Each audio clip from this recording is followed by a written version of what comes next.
Good morning friends. আজ আমরা দ্রবণ চ্যাপ্টারটা দ্বিতীয় অংশ তরলে দ্রবীভূত কঠিন পদার্থের গাঢ়ত্ব প্রকাশের পদ্ধতি নিয়ে আলোচনা করব। তো প্রথমে গাঢ়ত্ব জিনিসটা কি না, দেখো একটা নির্দিষ্ট পরিমাণ দ্রাবকের মধ্যে বা দ্রবণের মধ্যে যে পরিমাণ দ্রাবক দ্রবীভূত থাকে, দ্রাবের সেই সংখ্যাটিকে বলা হয় দ্রবণের গাঢ়ত্ব। আবার দ্রবণের গাঢ়ত্বকে অনেক সময় শক্তি বা মাত্রা বলা হয়, ইংরেজিতে স্ট্রেংথ বলা হয়। তো এখন মনে করো এটা একটা গ্লাস নিয়েছি, গ্লাসের মধ্যে 100 ml আমরা জল নিয়েছি। এখানে যদি 5 গ্রাম আমরা চিনি অ্যাড করি তখন একটা দ্রবণ তৈরি হবে। এখন এই দ্রবণটার গাঢ়ত্ব কি বলবো না 5%, অর্থাৎ 100 ml এর রেসপেক্টে একটা নির্দিষ্ট পরিমাণ দ্রাবক 100 ml, তার মধ্যে 5 গ্রাম চিনি দ্রবীভূত আছে, অর্থাৎ এই 5 গ্রাম চিনি দ্রবীভূত যেহেতু আছে তাই এটার আমরা গাঢ়ত্ব কি বলবো না 5%। এরপর এই তরলে দ্রবীভূত কঠিন পদার্থের গাঢ়ত্ব প্রকাশের যে পদ্ধতিটা, এটা আমরা আলোচনা করব।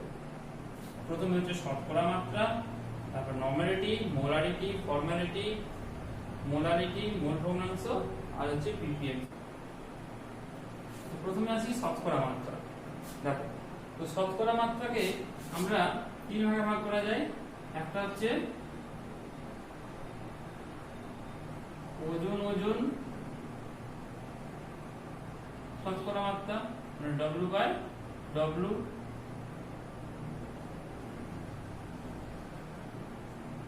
ওজন বাই আয়তন শতকরা মাত্রা,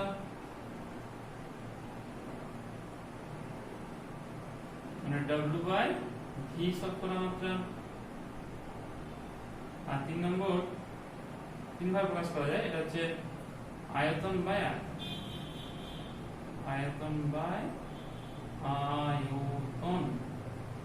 V/V শতকরা। তো প্রথমে দেখবো ওজন বাই ওজন, মানে কি 100 গ্রাম দ্রবণের মধ্যে কত গ্রাম দ্রাবক দ্রবীভূত আছে। ঠিক আছে, তো মনে করো এখানে দেয়া আছে যে এরকম একটা কোশ্চেন দেয়া আছে যে 5% W/W এই জন্য দ্রবণ বলতে কি বোঝো। এখানে আমরা এখানে একটু আগে দেখলাম তো 5% W/W, অর্থাৎ 100 গ্রাম এই জন্য দ্রবণে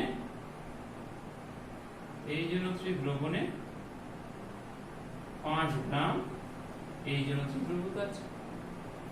তো এই জিনিসটা আমাদের মনে রাখতে হবে। সেকেন্ড সেটা হচ্ছে ওজন বাই আয়তন। তার মানে কি এখানে আয়তনটা অবশ্যই ml এ, 100 ml দ্রবণে কত গ্রাম দ্রাবক দ্রবীভূত আছে।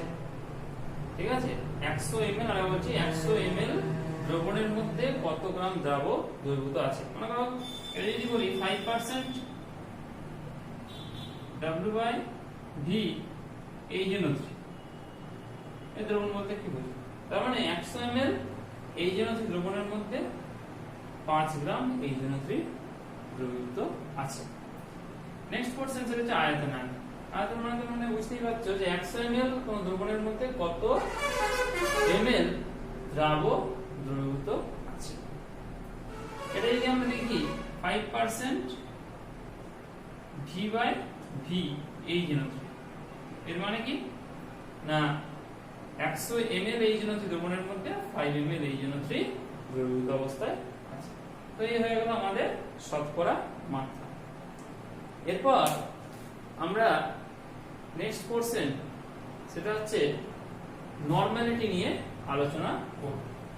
তো নরমালিটি বলতে কি বুঝি না 1 লিটার বা 1000 ml দ্রবণের মধ্যে দ্রাবের কত গ্রাম তুল্যাঙ্ক দ্রবীভূত আছে।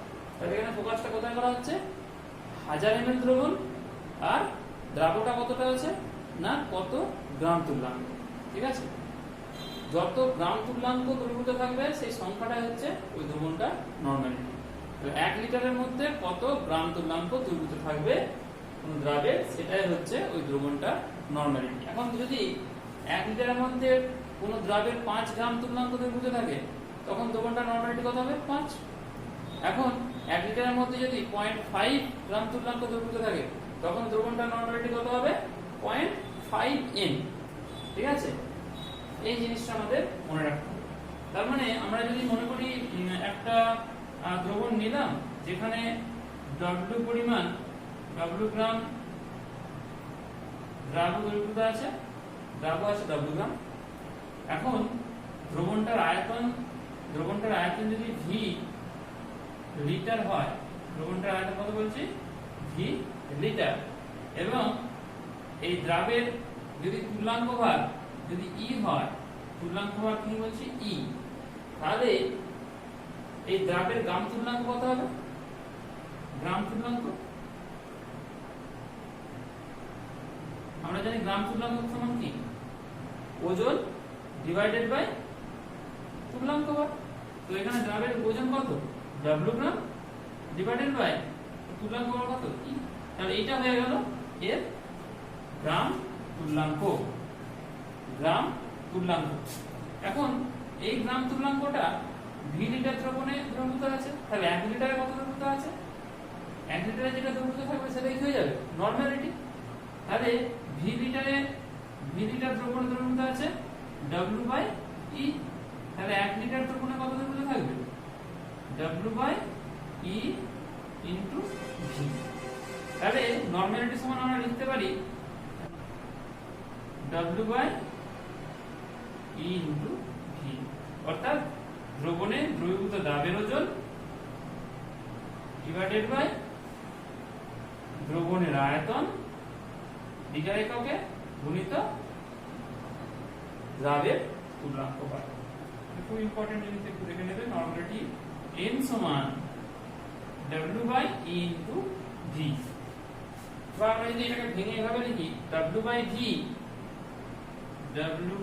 V ডিভাইডেড বাই E, অর্থাৎ W বাই V মানে কি প্রত্যেক লিটার দ্রবণের মধ্যে কত গ্রাম দ্রাব্য দ্রবীভূত আছে ডিভাইডেড বাই তার তুল্যাঙ্ক। এরপর আমরা নেক্সট কোশ্চেন সেটা মোলারিটি নিয়ে আলোচনা করব। দেখো আমরা এখানে কিন্তু ডিটেইলসে বা নিউমেরিক্যাল কথা আলোচনা করব না, কারণ এগুলো আমাদের এতটা এখানে অতটা ইম্পর্টেন্ট নয়, জাস্ট টার্মগুলো সম্বন্ধে একটু ভালো করে পরিচিত হওয়া দরকার। তো নেক্সট আমরা দেখব মোলারিটি।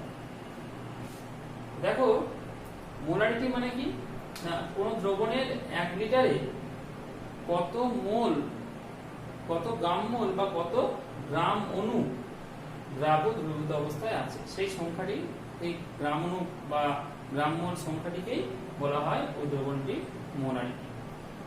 তো এখানে আমরা কি লিখতে পারি? মোলারিটি সমান আমরা যদি ধরে নিই যে একইভাবে V লিটার দ্রবণের মধ্যে যদি W গ্রাম দ্রাব্য দ্রবীভূত থাকে এবং দ্রাবের যদি মলিকুলার ওয়েট অর্থাৎ আণবিক ভর m হয়, তাহলে গ্রাম আণবিক ওজন কত হবে m, বা মোলার ভর মোলার মাস কত হবে m গ্রাম পার মোল ইনভার্স।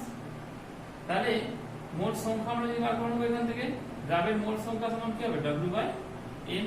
তাহলে V লিটার দ্রবণের মধ্যে কত মোল দ্রবীভূত আছে W বাই m মোল, তাহলে 1 লিটারের মধ্যে কত দ্রবীভূত থাকবে W by m into V। আমাদের দেখতে হবে 1 লিটার দ্রবণের মধ্যে কত মোল দ্রবীভূত থাকবে, অর্থাৎ এখানে হচ্ছে এটা হচ্ছে মোল সংখ্যা আর এটা হচ্ছে আয়তন m লিটার। তার মানে মোলারিটি সমান লিখতে পারি দ্রাবের মোল সংখ্যা ডিভাইডেড বাই দ্রবণের আয়তন কিসে কোন এককে লিটারে। ঠিক আছে, অর্থাৎ মোলারিটি সমান দ্রাবের মোল সংখ্যা ডিভাইডেড বাই দ্রবণের আয়তন লিটারে। তো এরপর নেক্সট দেখব ফর্মালিটি।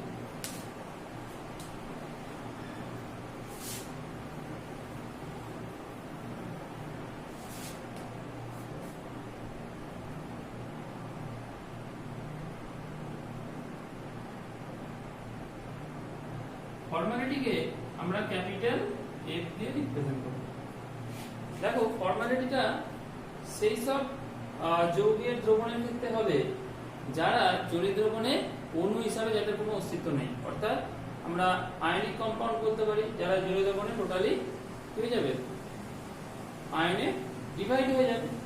যেমন সোডিয়াম ক্লোরাইডকে যদি জলে দিই তাহলে ওটা ক্যাটায়ন Na+ ক্যাটায়ন এবং Cl- আয়নে ওটা ডিভাইড হয়ে যায়, তাহলে সেখানে অণু হিসেবে কোনো অস্তিত্ব নেই। তাহলে তার ক্ষেত্রে আমরা যেহেতু অণু হিসেবে অস্তিত্ব নেই, তার ক্ষেত্রে আমরা মোলারিটি লিখতে পারবো না। সেজন্য তাদের আমরা ফর্মালিটি ইউজ করব। তো ফর্মালিটি মানে কি না, 1 লিটার দ্রবণের মধ্যে কোনো আয়নিক কম্পাউন্ডে কত গ্রাম সংকেত ওজন দ্রবীভূত আছে সেইটাকে আমরা বলবো তার ফর্মালিটি। তো তাহলে এখানে আমরা লিখি 1 লিটার দ্রবণে যত গ্রাম সংকেত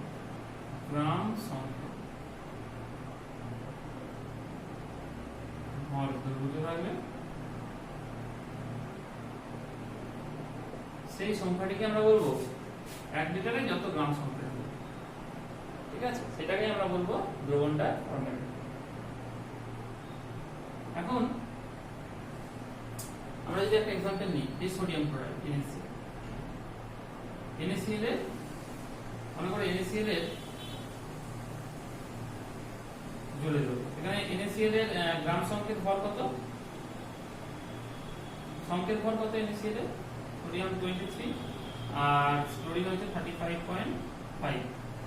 এটা যে গ্রাম সংকেত ভর এত গ্রাম, এটাকে আমরা যদি এইভাবে লিখি তাহলে কত হচ্ছে 58.5। এটা হচ্ছে গ্রাম সংকেত ভর। তাহলে এখন মনে করো জলীয় দ্রবণে সোডিয়াম ক্লোরাইড দ্রবীভূত আছে 1 লিটার দ্রবণে দ্রবীভূত আছে 10 গ্রাম। 1 লিটার দ্রবণে দ্রবীভূত আছে 10 গ্রাম। তাহলে এর গ্রাম সংকেত ভর কত হবে? 10 ডিভাইডেড বাই কত হবে? 58.5। তাহলে এটা হয়ে গেল কি গ্রাম সংকেত ভর। তাহলে 1 লিটারে যেহেতু এত গ্রাম সংকেত ভর দ্রবীভূত আছে, তাহলে ফর্মালিটি কত হবে? এত। এরপর আমরা নেক্সট জিনিসটা যে মোলারিটি।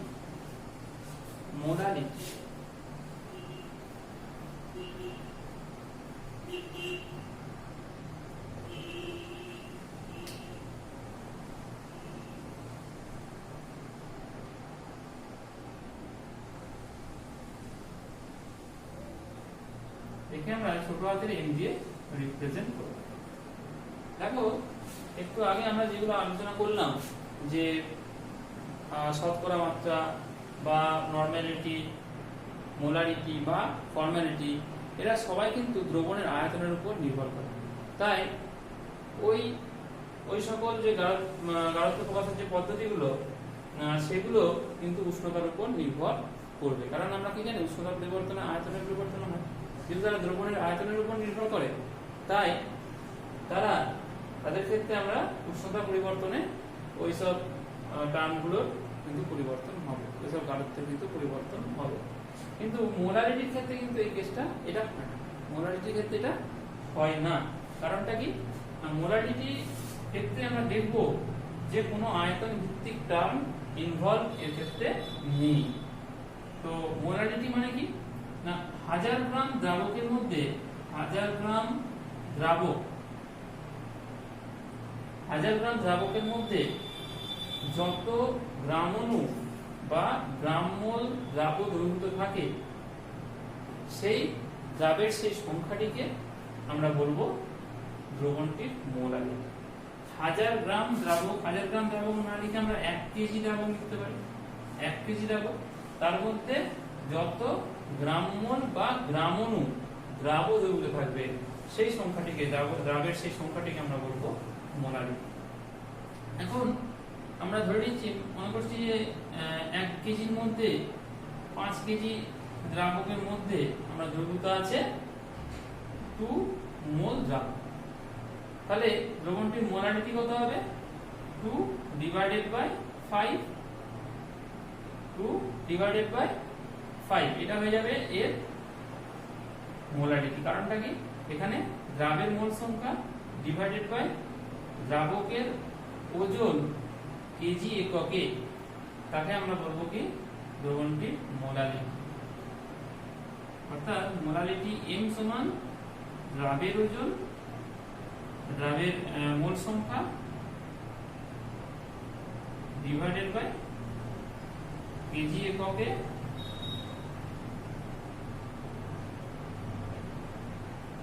দ্রাবকের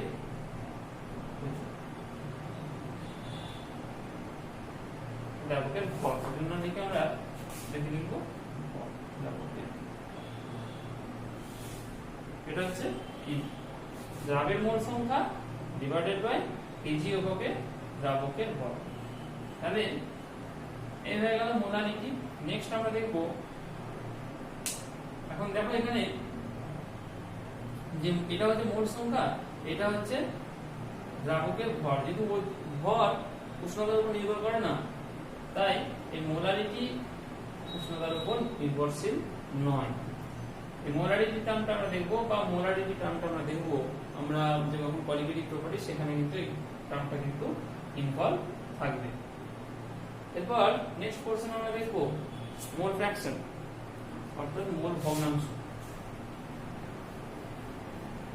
এরপর আমরা মোল ভগ্নাংশ নিয়ে আলোচনা করব। মোল ভগ্নাংশ,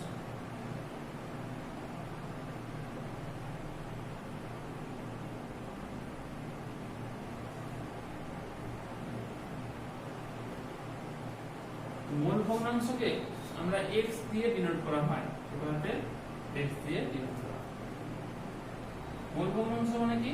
কোন দ্রবণের ক্ষেত্রে মোল ভগ্নাংশ হচ্ছে যে কোনো একটি উপাদানের মোল সংখ্যা বাই দ্রবণে উপস্থিত সকল উপাদানগুলির মোল সংখ্যার সমষ্টি। তার মানে আমরা যদি বাইনারি সলিউশন নিই, সেখানে দ্রাবক আছে আর কি আছে, একটাই দ্রাবক, দ্রাবক একটি হয় আমরা জানি। বাইনারি সলিউশনের ক্ষেত্রে একটি দ্রাবক এবং একটি দ্রাব থাকে, তাহলে সেক্ষেত্রে হচ্ছে টু কম্পোনেন্ট সিস্টেম। তো তার ক্ষেত্রে আমরা দেখব, যদি আমরা দ্রাবকের মোল সংখ্যা যদি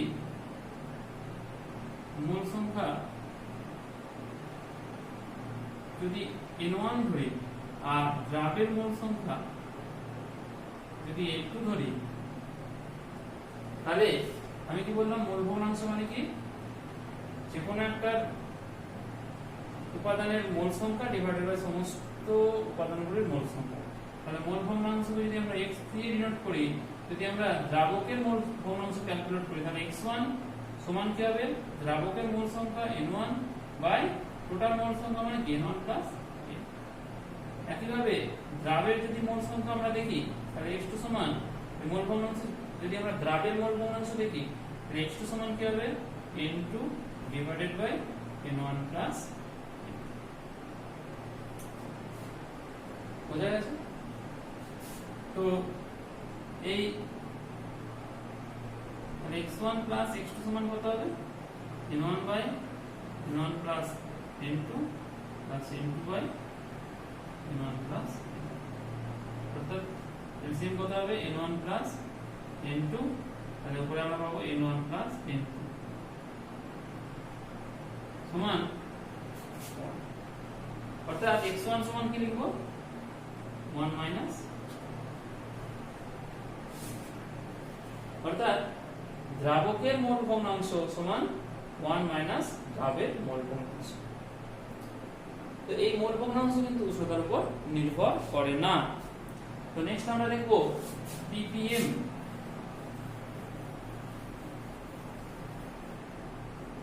এরপর আমরা ppm নিয়ে আলোচনা করব। ppm মানে কি? ppm মানে পার্টস পার মিলিয়ন, অর্থাৎ কোন দ্রবণের 10 লক্ষ ভাগে কত ভাগ দ্রাব দ্রবীভূত থাকে, সেটাই হচ্ছে ppm। তো এটা জেনারেলি যেসব পদার্থ খুব অল্প পরিমাণে দ্রবীভূত থাকে দ্রবণের মধ্যে, তাদের ক্ষেত্রে আমরা ppm এককটা ব্যবহার করি। তো ppm এটা হচ্ছে একটা হতে পারে ppm সমান W/V হতে পারে একটা, আর এটা হতে পারে W বাই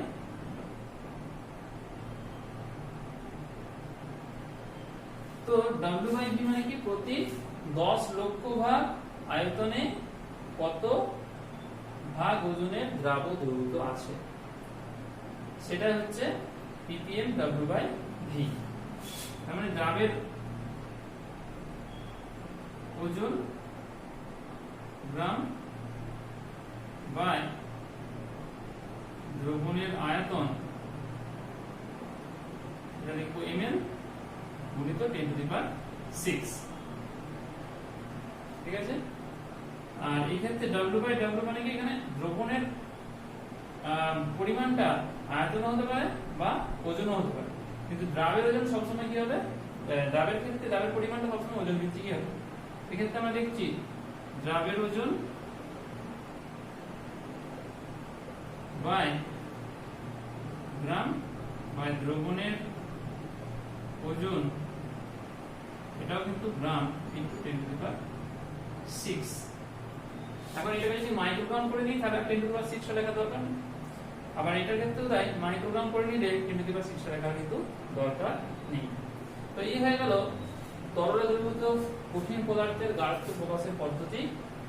আর এবার বলে দিচ্ছি যে প্রথমে আমরা কি দেখলাম, শতকরা মাত্রা, তারপরে নরমালিটি, তারপরে মোলারিটি, তারপরে ফর্মালিটি, তারপরে মোলারিটি, তারপরে মোল ভগ্নাংশ এবং লাস্টে ppm। তো এদের মধ্যে যেগুলো আয়তন নির্ভর যে টার্মগুলো তারা কিন্তু, অর্থাৎ যেখানে আমরা দ্রবণের আয়তন উল্লেখ করেছি তাদের ক্ষেত্রে আমরা দেখব তারা কিন্তু উষ্ণতার উপর নির্ভরশীল, অর্থাৎ শতকরা মাত্রা, মোলারিটি, ফর্মালিটি এবং ppm এর এই ইউনিটটা এরা কিন্তু কার উপর নির্ভরশীল না উষ্ণতার উপর নির্ভরশীল। কিন্তু মোল ফ্র্যাকশন, ppm এর W/W এবং মোলারিটি এটা কিন্তু উষ্ণতার উপর নির্ভর করে না। আচ্ছা, নেক্সট ক্লাসে আমরা দেখব, নেক্সট ক্লাসে আমরা থ্যাংক ইউ।